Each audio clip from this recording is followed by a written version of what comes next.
enough.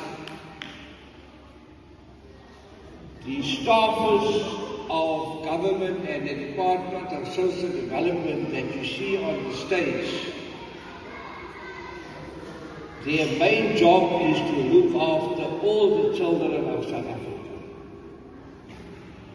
They are the officials that government has appointed, and they call themselves child protection.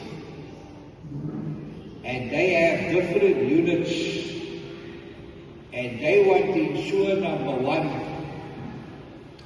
that the first 1,000 days in the life of a child, that the child can develop to his full potential.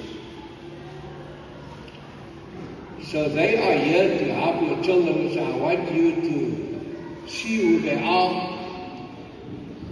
Most of them are from the national office, but we also have many of them in all the 9 provinces.